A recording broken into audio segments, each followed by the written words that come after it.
إن الحمد لله نحمده ونستعينه ونستغفره ونعوذ بالله من شرور أنفسنا ومن سيئات أعمالنا من يهده الله فلا مضل له ومن يضلل فلا هادي له أشهد أن لا إله إلا الله وحده لا شريك له وأشهد أن محمدا عبده ورسوله. تشاري كشكرو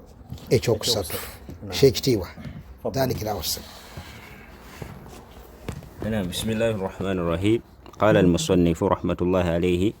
وانطلاقا من الشرط الثاني الذي ذكره رحمة الله عليه،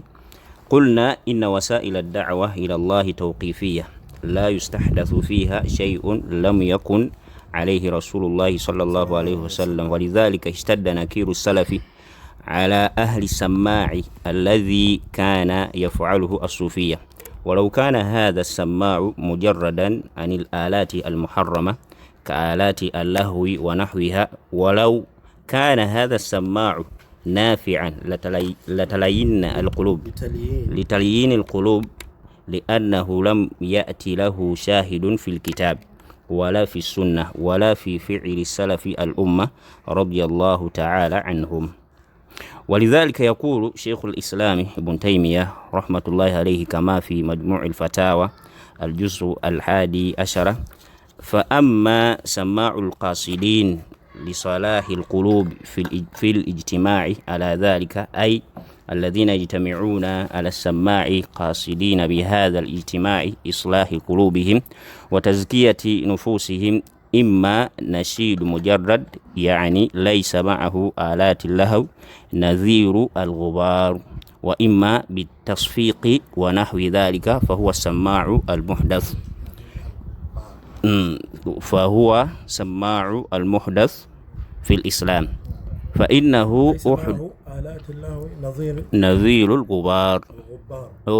الغبار، وإما بالتصفيق ونحو ذلك فهو السماع المحدث في الإسلام، فإنه أحدث بعد ذهاب القرون الثلاثة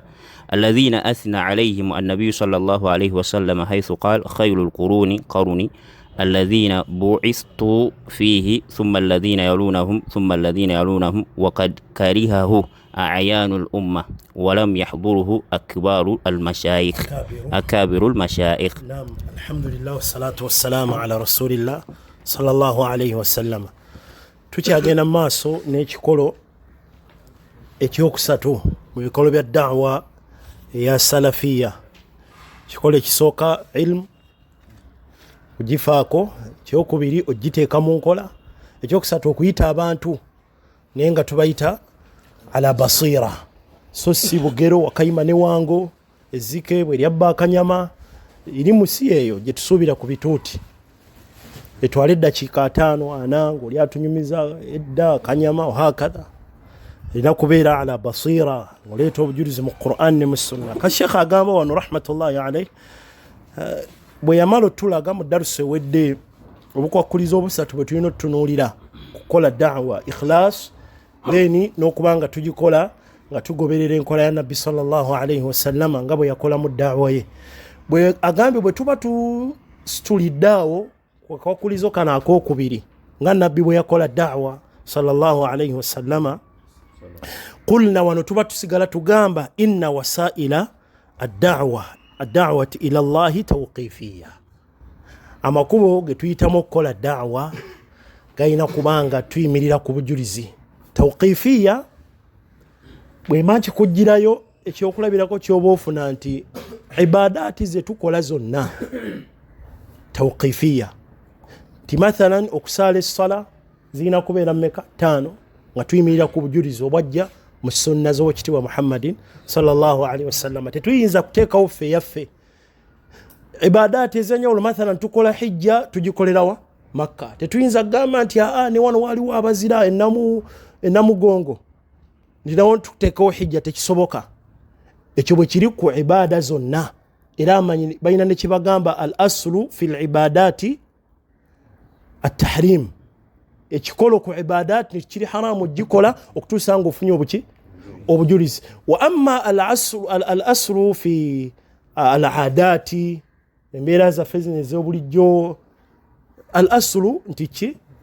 alhillu alibaha zibikirizibwa ne ku byokulya amanyi bagireeta wadde erimuke ebigambo bwe tugamba gigaziye ennyo wakati w'abamanyi ne ku byokulya ku byokunywa ekikolo nti biri ki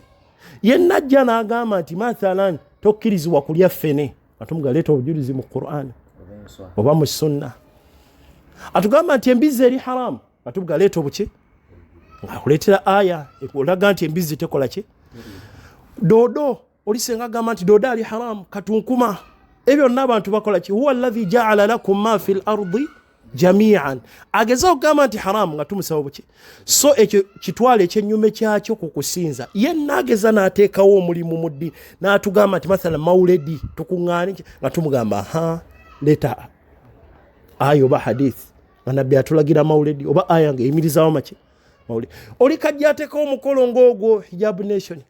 nga tuvaayo ffe tumusaba buki era tayomba ng'agamba muleete obujulizo nga mathalan owa mauledi si alina oyomba muleete obujulizo obugagaana ffe tulina okuyomba kuba alaze nti mauledi ddiini nga tumuga leeta obujulizo obugakola ki oba kitegerekese bannamauledi nam ffe tulina obujulizo obugamenyawo tumanyiddwa nabbi kye yatulekako n'agamba man ahdatha fi amrina hatha naye tusigala tumubuuza nti bw'oba ggakola ki kuba ayinza noseka nti nabbi waliwo yaseka emabegakawo ku bya Nuhu Mbogo nga n'abawagizi bwe bawaga naga abavubuka bannaye baba badde ki kakati nabbi ataaliwo nga Nuhu Mbogo ava mu buwaŋŋanguse yaligaaniddewo amadda ga Mbogo nga bwaseka ero n'abawagizi nabo ne baseka bakumamu kakati tuzimbira ku bikolo bino nti ibada bw'oba tulaze nti Nuhu Mbogo omukolo gwe gwa mu ddiini ffe tukusaba obuki obujulizi nti guyimirizeewo n'obujulizi muki ekigambo kino abantu mukiyinza obubatawaanya awamu n'ekyo kiri mu bintu ebisinga ddala okubeera ebyangu by'okutegeera lwaki ono ataleese kintu yakubanja obujulizi gwaleese tolina kubanja bujulizi bw'ojja n'osanga omusajja ng'ali mu kibanja kye ali omwo atudde n'amaka ge gw'ojja n'agamba nti wano wange gw'oleeta ebiwandiiko ono okubeera nti kyekino ekibanja kyalimu kike kiregese bulungi ali ku asulu ali ku kikolo nti wawe kakati gwaleese ekipya musajja ali mu kibanja kye ate gw'obuuza nti oleeta ebiwandiiko igwaze gw'oleeta ebiwandiiko wano wange n'okulaga nti wange wadde gw'oliwo laba kitegerekese era abatuuze bonna kukyagati wonti leeta ebiwandiiko kiri kufitira ku bubumbwa kakati ffe tubadde mu ddiini yaffe tetugimanyiimu ekyo oleese tugambye nti mwebyo bye tusinza nabyo Allah mulimu okuza amazaalibwa ga nabbi nti leeta gw'oleeta sise gwa aze yeetise oleese ekintu ekipya nti ate muleeta obujulizi nti kino kyendeese si bujulizi si ddiini agwoleeta obujulizi kino kyoleese ddiini kitegerekese mashallah barakallahu fik kivudde bulungi mashallah jazakallahu khair sheikhana kakati ku masala ago twagala tumale ekikolo kino mu darusi yaffe eno biidhinillah seeka alina ensonga gyaleese amakubo ge tukozesezaamu daawa nago gayina kuba bwe gati tuleete ekkubo nabbi lyakoleramu daawa naffe lero tulina okukola ki lyataakwata tetulina ddikola ki sheekh n'agamba bwe tunulira ensonga eyo bwetyo bwe tulina okukola daawa ekigambo ekyo amanyi bakirinako ebigambo bamanyi baffe abanene sheekh wano yendaba ye sheekh Abdussalam rahmatullahi alayhi n'abamanyi abalala naye abamu ku bamanyi abanene balaba nti ekituufu enkola ya daawa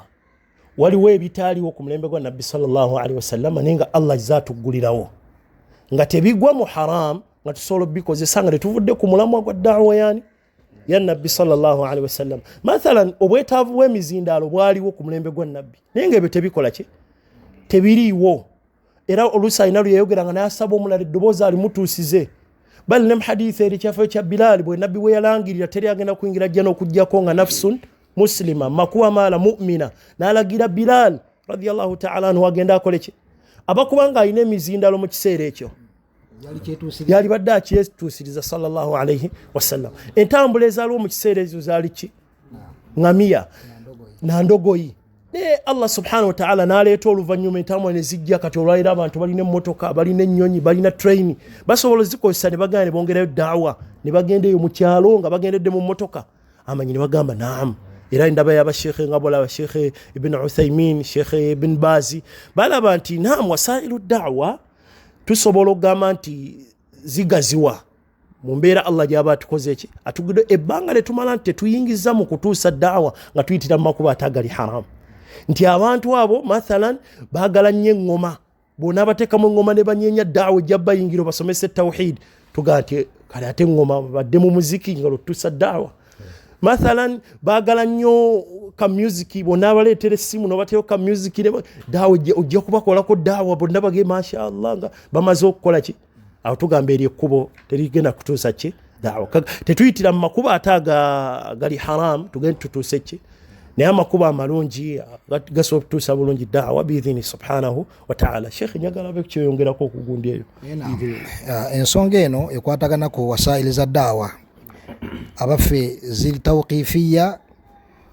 oba abantu basobola okukozesa ebintu oba enkola ezisaaliwo leero n'amasimu gazze WhatsApp kakati kitwala ku bintu nga social media abaffe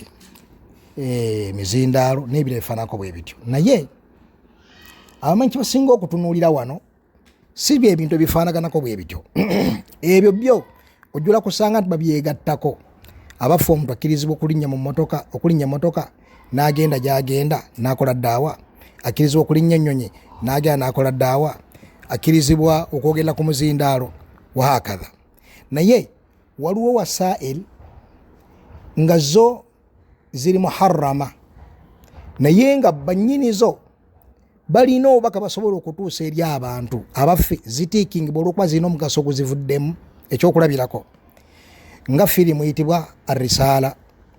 oba okutwalira awamu tugambe nti abantu abazanya firimu nga za ddaawa oli n'azanya ekyafaayo kya nabbi n'azanya olutalo lw'e Badiri n'azanya oba kisa ayinza kujja mathala abasajja abasatu omu yali wa lukuku omulala nga muzibe omulala nga ki oba n'azanya kisa ya ashabul kahfi n'ebira bifaanako bwe bityo abaffe eyo wasiira obusiraamu bugitiikinga ey'okuyita mu firimu kituufu omuntu asobola okubaako kyaganyuddwamu mu kintu ekyo obusiraamu bukitiikinga kategerekese ekkuba eryokubiri tulinayo ndeta byakulabirako tulinayo muganda waffe Allah yamanyi akyali mulamu yamujjulula yayimba oluyimba basiraamu bannaffe abooluganda salaamu alaikum nayogera ku mpaji z'obusiraamu nayogera seeka nga nyumiddeko katono nawanga lya ku kyalo kiyitibwa Kabojja ewagenda okubeera gaggadde mashallah kakati wabanga omusajja nga mutamiivu lujuuju si mutamiivu wabula lujuuju lujuuju Abawarabu aba Adeni wano mu Amiya yabamwita Tita Tita ye lujuuju mudimin wano mugundi yaffe bamwita Tita buli bwe yannengeranga bw'ati tiyali musiraamu ng'asulamu akayimba kubanga ye almost obudde buni abanga atamidde oba gumanyi n'okkuba endobo nga tanywedde naye ogw'eggulu ne gumubeerako simanyi buli we yannengeranga bw'ati ng'asulamu akayimba ako basiraamu bannaffe abooluganda salaamu alaikum saba Allah amulungamye bw'aba akyali mulamu kakati oluyimba lwaliwo lulimu okukubiriza abantu empaji z'obusiraamu mulimu okubira Sulaiman Mayanja bw'aba yafa Allah amusaasire bw'aba akyali yafa saba Allah amusaasire kakati abaffe ekyo kye yakola wasiila ya daawa etiikingibwa obusiraamu gye bukkiriza oba yali nsobi kitegerekka bayinza okuzannya omuzannyo ng'omuzannyo guno gulaga obubi bw'obwenzi obwenzi buleeta bino ne balagiramu siriimu ne balagiramu okusatuluka kw'amaka seeka najja n'ababuulirira bannange timmanyi nti Allah yagamba Allah naye nga muzannyo katemba nigubeera ne ku TV oba ku stage oba waliwo n'ogwabadde mu hijab nation nga guli awo nebifaanako bwe bityo kakati enkola ezifaanaganako bwe zityo abaffe zikkirizibwa. Kitegereka enkola ezo tezikkirizibwa, so nga zisobola omuntu asobola okugyamu ak'okuyiga. Tetunuulya kakuyiga kavaamu, wabula tusigala ku nkola y'omubaka Muhammad sallallahu alaihi wasallam. Kati omuntu bwayimira ku muzindaalo oba nga alinnya emmotoka oba nga akozesa WhatsApp oba akozesa zino social media nefaanako bwe bityo, oba nga ayimiridde ku radio oba nga awandiise ni akozeseza kompyuta n'awandiika kyawandiise n'akisindika ne bakisoma nga document ku kompyuta akitadde mu PDF nefaanako bwe bityo, eyo si ebyo tebyali ku mulembe gwa Nabbi sallallahu alaihi wasallam. Ekibuuzo, waliwo okubuusabuusa biba kubawo ku mulembe gwa Nabbi yali bikozeseza? Nabbi yali leseewo motoka n'atambuza ebigere? Nabbi yali leseewo emmundu n'aga nti nze nnwanyisa busaale? Yali leseewo omuzindaalo n'aga nti aguno omuzindaalo teguli bitegerekese? Kati buli kyonna kyetutunuulira nga la shakka wala raiba kiba kubawo ku mulembe gwa Nabbi yali kikozeseza, kikkirizibwa okukozesa. Naye enkola yonna yali esoboka ku mulembe ogwo n'atagikozesa, Katemba yali asoboka? Yali asoboka. Okuyimba kwali kusoboka? Kwali kusoboka. N'ebifaanako yabireka? Naam. Even tekikkirizibwa kubikozesa. Emesage evuddeyo. Kati gano ge makulu ga bawulama ge bategeeza mu wasaili za ddawa, ziri tawqifiya oba ziri ki oba teziri tawqifiya. Ng'ojjako suwala ez'enjawulo eziyinza okubeera mushikiri. Kanyongereko katono. Waliwo suura endala kati eri common ennyo ey'abantu okumathalani asomesa kufa, n'agenda ne basima entaana n'adda eri wansi n'akola omuhadhara ddakiika nga 2 neyeebakayo wansi nga naye akola ddaawo okufa. Kati abalala waliwo embeera endala yeeriwa yey'okuzannya ku muntu agenda okulya asome bisimillah n'oli atagisoma. Kati onoomu bakola bu video ng'oli azannyamu nga shaitaani. Ono kati n'alage ono atasomye bisimillah shaitaani bwejja yonna erina agantu aga bbulaaka engeri gyewandamu kati neemalawo emmere ng'oli talidde. Ne bazannyamu akalala ku oli eyasomye ki? Ebyo byonna mbeera ngo ezifaanako bwezi. Kati baganda baffe ab'amasomero bakyegendereze nnyo kubanga ensobi zino zitera nnyo kubaako speech day n'ebifaanako bwe bityo. Sheikh Abdul Fattah Matovu ng'oli wala n'omuzindaalo kyatwongeddeko abagenda okukola hijja, abasomesa okukola hijja ne bateekawo kaabaawo ne bagitikula ku mmotoka awo ne bagituuzaawo ne balambula nga n'ebibegabega bakoze eki ekibegabega kitadde n'abagala kati wano nywando akulya ekitongole kya hijja mulakida tawala awo nabo bazze kabinja Katembo eyaleeteddwa naye kirungi nti abalimu bavuddeyo kivumirira naye ba Sheikh abanene Sheikh Ibn Uthaymin rahmatullahi alayhi ensonga yagivumirira okuga nti kuba ekigundi kya Kaaba. Nabbi yali waali Madina ng'asomesa hijja, alina basahaba basobola okubumba ekintu ng'ekyo ne bakiteeka Madina bagenda otuuka Makka nga Kaaba bagirabirako ddeeno, tebakikola sallallahu alayhi wasallam ne basahaba ridwanullahi ta'ala alayhim. Kati ago si makubo matuufu kubeera nti omuntu agayitamu okutuusa da'wa. Naam, tumaleyo biidhini subhanahu wa ta'ala kadde katutte naye kati mu bufunze Sheikh atujjidde ekifaananyi ku nsonga eno wano Sheikh Abdus Salam gyayogerako. Inna wasaila ad-da'wa ila Allah tawqifiyya la yustahdathu fiha shay'un lam yakun alayhi rasulullah sallallahu alayhi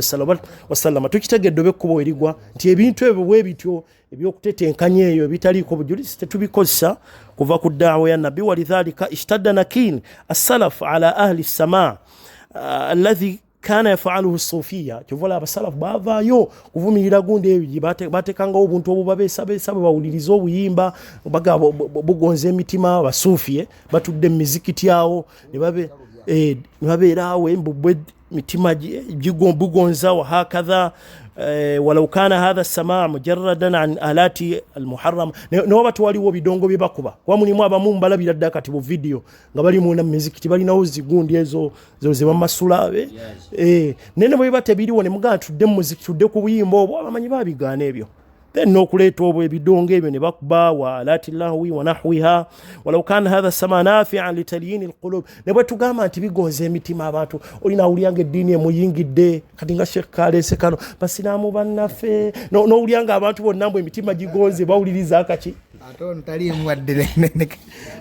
nennaga manfu tukaweseka Abdulaziz yabakagira obusiraamu swala newe kabanga kagira abantu ne kabagoza ku busiraamu swala tujja kuwa haji yabaka kutugiriramu haji yalimu wakiri kago haji dobozi likyali buka kagira lirabika eryaffe likuze naam waliwo abama abalowooza nti obulimba bubeera mu Luwarabu era bwe bali Islamic Anashid Islamic nawoloza ntulinayo mikolo nosanga bataddeko obugundi obukuba bali ka music bwe benyenyeno nga balaba nti bukaba mu Luwarabu kote kayina buke ezo nno nsobi bashekhe bano ze batulaga rahmatullahi alayhi li'annahu lam ya'ti lahu shahidun min alkitabi wala fi sunnah mu Qur'an mu sunnah enkola ifaana bweso tezirimu wala fi fi'li سلف الأمة رضي الله تعالى عنهم ولذلك يقول شيخ الإسلام ابن تيمية أما ندو بلونج أحمد بن عبد الحليم رحمة الله عليه كما في مجموع الفتاوى مجموع الفتاوى ما ندو بيبوزي بيامو بوزي بوانغا بابي كونغا نيامو كتابو كتشي ما ندو كينا فوليوم زينغا أساتو مسامفو كتيشيريو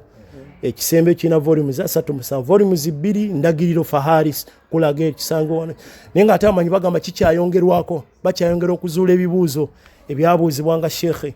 rahmatullahi alayhi Allah yali yamuggulirawo ng'abantu bonna abamu baatuukanga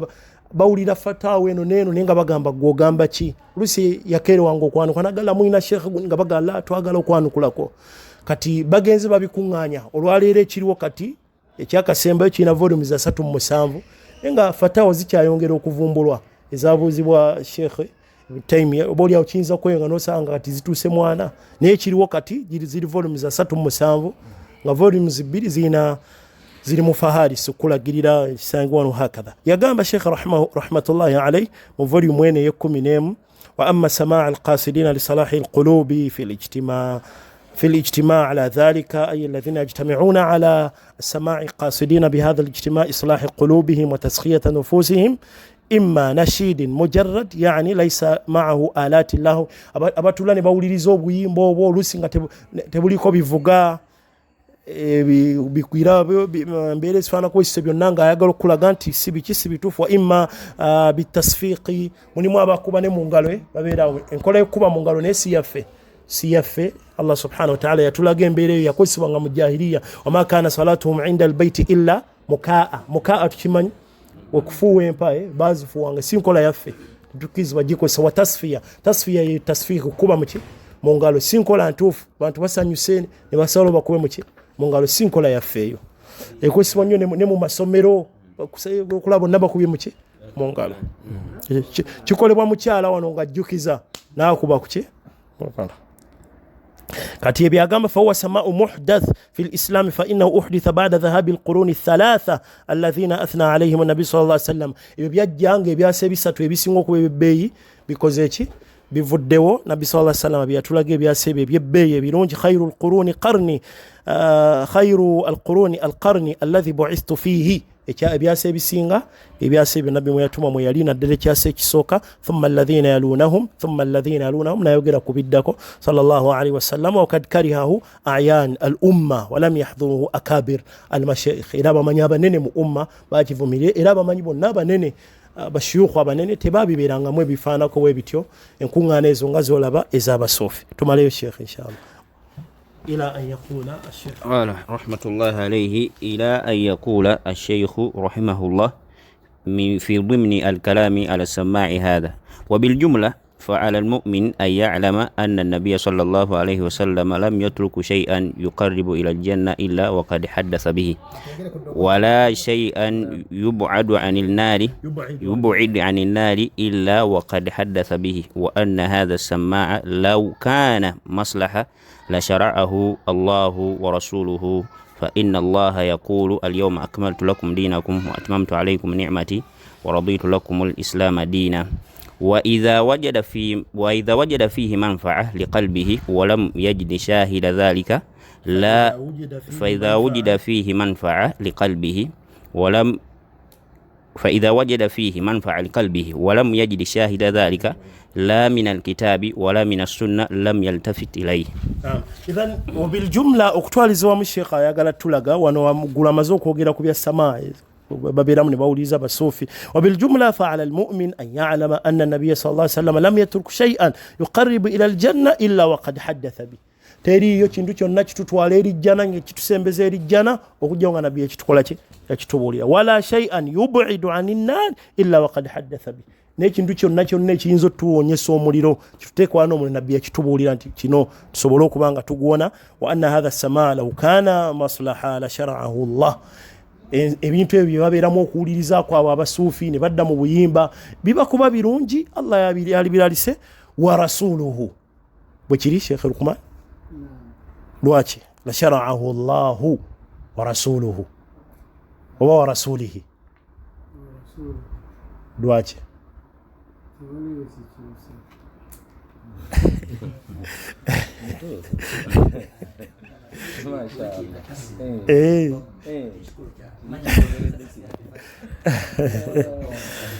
فإن الله تعالى يقول اليوم أكملت لكم دينكم وأتممت عليكم نعمتي ورضيت لكم الإسلام دينا. ديني في الجلة. وإذا وجد هذا منفعة وإذا وجد فيه منفعة لقلبه. Muntu wadde agamba nti mulimu kyafunamu mutima gwe obulungi walam yajid shahidan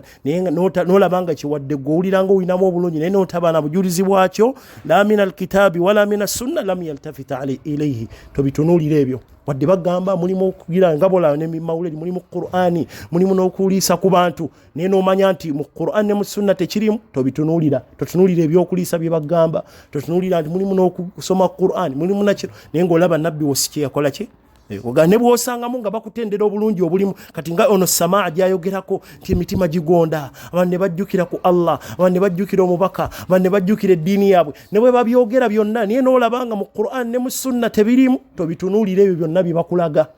Naam, tumaliyo Sheikh. Qala Sahlu bin Abdillahi at-Tusturi rahimahullah كل وجد لا يشهد له الكتاب والسنة فهو باطل. وجد embera yonna gy'ofuna ng'owulira kubeesabeesa oba kuwuliriza ko bawuliriza mu basuufi naye nga tebiriiko obujulizi mu Qur'an ne mu sunna biba bifu batil togezaako n'obitambulirako bifu. Kati kyetuzze ffe waffe kyonna kye bagamba ku mawuledi galimu okuliisa abantu galimu okugatta abantu abantu babeere wamu gakoze gakuŋŋaanyiza byonna bye bakugamba naye nga tebiriko obujulizi mu Qur'an ne mu sunna biba biki batil. Naam, bifu. وقال الداراني رحمة الله عليه إنه لتلم بقلبي النكتة من نكت القوم فلا أقبلها إلا بشاهدين عادلين الكتاب والسنة. rahmatullahi alayhi agamba nti waliwo ekintu ekiyinza okuva eri abantu abo mathalan nga bannabbidaa wala kyalibadde kikwatira ku mutima naye okuliisa abantu mulimu kino abakyala bambale bulungi naye fala aqbaluha sikikkiriza okutuusa nga nfunye abajulizi ab'emirundi ebiri be baliwa kitaabu ne sunna basobola okwogera n'olaba obulumi kakati bannaye abantu abakyala okwambala bwe bati abantu okubaliisa n'obanga ekyalibadde kikwatako toyinza tokikkiriza okutuusa nga bakuleetedde abajulizi ameka Qur'an ne sunna. Naam. وفي قوله وإذا وجد فيه منفعة لقلبه ولم يجد شاهد ذلك لا من الكتاب ولا من السنة أبلغ الرد على من جوز التمثيل للدعوة إلى الله سبحانه وتعالى لأن فيه منفعة. yanukula abantu abakkiriza ebifaananyi mu kukola da'wa nga birimu omugaso mu kutuusa da'wa agamba ekyo wadde balina kibalabyewo omugaso naye si bujulizi bwe tuyinza okusinziirako okubikkiriza. وأن القلوب تلين bifaananyi ebibagira tamthili okukola katemba ng'obuzannyo kati nga bwe tugaye nti abantu basobola oyigamu mu kulya nti tulina osoma bisimillah bwe bazannya akazannyako aka ibirisi ng'ejja oli asome bisimillah yonna neggwawo neetalya ku mmere ye ne baga nti mulimu abayizeemu nti bwe soma bisimillah wadde bayizeemu tetugikozesa nga daawe. وأن القلوب تلين إذا استمعت إليه تلين أيوة بأن القلوب تلين إذا استمعت إليه وشاهدت manavirahu emitima kugiraba obuzannyo obwo nga balaba katemba oyo abantu bagonda neifaanako bwe bityo tetubitunulira byonna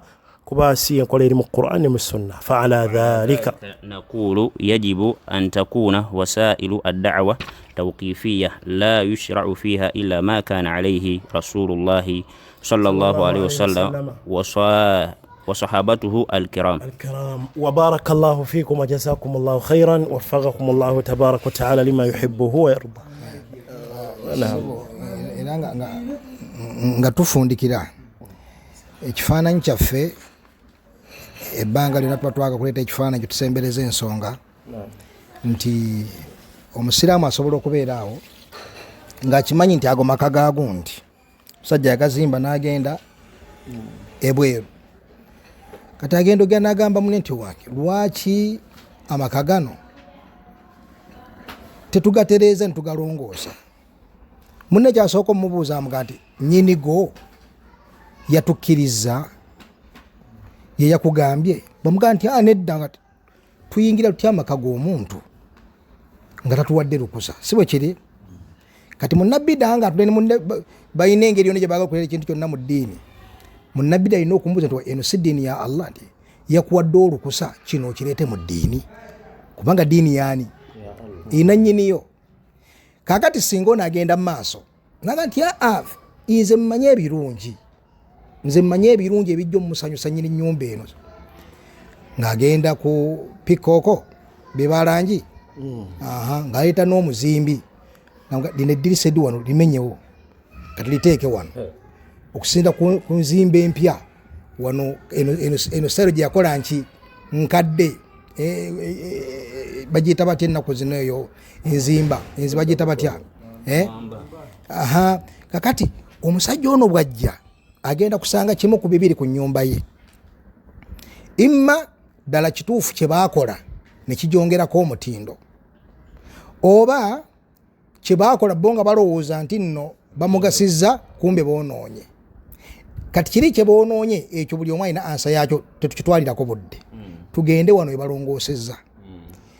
wano webalongoosezza wayimiriza ekibuuzo ky'omusajja n'enviri omuva kati ani abakkiriza okukwata ennyumba yange ogikolamu enkyukakyuka yonna nga sibawadde lukusa? Ayinza okugana okibuuza, alaba nti kambayaaya kanene okwata otya ennyumba yange n'obako kyonna kyogikyusaamu nga sikuwadde lukusa? Twalabye nga kati subhanallah kati okusinda kulangira mwina kudda gyendi nze nnyini ki nnyini nnyumba mbaga nti ye oba ki oba nedda. Bwekibanga bwekito bwe kiri ku nnyumba yoggwe nga tosiima muntu agikolemu kyonna kyayagadde, wati ate eddiini ya Allah subhanahu wa ta'ala okubeera gwe ng'ojja kulowooza nti nze kululaba okwa kino Allah tekijja munyiiza, kino Allah tekijja munyiiza, nze kankole bwe nti so nga oli ow'ennyumba tumulabye nga munnange oyinza n'okumunyiiza kitonde mu kinno. Kati eby'omutonzi obitegedde otya? Kitonde kinno okoze ebyo ne kitasiima, wati ate omutonzi Allah tabaraka wa ta'ala. Ate byolongoosezza laba mu ngeri yembw asigadde ng'akoze eki ng'anyiize. Lwaki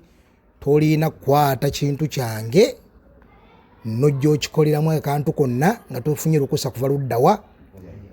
Gano ge makulu agali mu kubeera nti omuntu okuzuula ekintu kyonna mu ddiini abeera ku kigambo kyennyo ky'aba akoze. Akutte ekintu kya Allah ekisinga okubeera ekikulu kyateeka ku nsi abantu bakiyitulemu okutuuka mu kwesiima, najja akiyingizaamu amagezi ge. Singa aba ateebye, singa aba ateebye asigala avunaanibwa. Ani akukkiriza okukola ekintu kino nga tofunye lukusa? Si bwe kiri?